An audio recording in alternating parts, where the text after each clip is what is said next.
সেদিন নাবালক ছেলেটার কথা বিশ্বাস করেনি নিজের বাবা মাও। অবশেষে অপমানের জেরে নিজেকে শেষ করে দিল ওই কিশোর।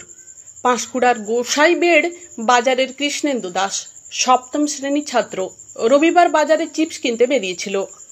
কৃষ্ণেন্দুর পরিবারের অভিযোগ, যে দোকানে কৃষ্ণেন্দু গিয়েছিল সেই দোকানে সেদিন চিপস ছিল না এবং দোকানদারকে বেশ কয়েকবার ডেকেও সাড়া পায়নি সে।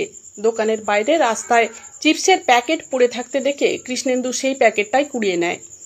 বাড়ি ফেরার সময় সেই দোকানদারের মালিক শুভঙ্কর দীক্ষিত, যিনি নাকি পেশায় আবার সিভিক ভলেন্টিয়ার, মোটর বাইক নিয়ে ধাওয়া করেন ওই নাবালকের পেছনে। কৃষ্ণেন্দুকে ধরে এবং চুরির অপবাদ দেয়, এমনকি সর্বসমক্ষে বাজার এলাকায় কান ধরে উঠবোস করায় এবং মারধরও করে। কৃষ্ণেন্দুর বাবা মার অভিযোগ, সেই সময় কৃষ্ণেন্দু নাকি চিপসের দামও শুভঙ্করকে দিয়ে দেয়। ঘটনা শুনে নাবালিকার মা প্রাথমিকভাবে গিয়ে কৃষ্ণেন্দুকে শাসন করে বাড়ি ফিরিয়ে নিয়ে আসে। চোর অপবাদ সহ্য করতে না পেরে একটি সুইসাইডাল নোট লিখে বাড়িতে থাকা কীটনাশক খেয়ে নিজেকে শেষ করে দেওয়ার সিদ্ধান্ত নিয়ে ফেলে ওই নাবালক। তারপরই তাকে তমলুক মেডিকেল কলেজে ভর্তি করা হয়। আজ সকাল নাগাদ মারা যায় কৃষ্ণেন্দু। আসল ঘটনা জানতে পেরে কান্নায় ভেঙে পড়েছে গোটা পরিবার। যদিও যার বিরুদ্ধে অভিযোগ সেই শুভঙ্কর দীক্ষিতের এখনো কোনো প্রতিক্রিয়া পাওয়া যায়নি।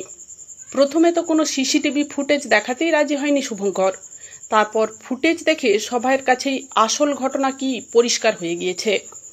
এক্ষেত্রে একটাই প্রশ্ন উঠছে, কিভাবে আইনের লোক হয়েও আইন নিজের হাতে তুলে নিয়েছেন শুভঙ্কর? শাস্তির দাবি তুলেছে এলাকাবাসী। পাঁশকুড়া থেকে লক্ষ্মীকান্ত চক্রবর্তী রিপোর্ট। সংবাদ পাঠে আমি Papiya Bandyopadhyay, Ghatal, Republic TV digital media.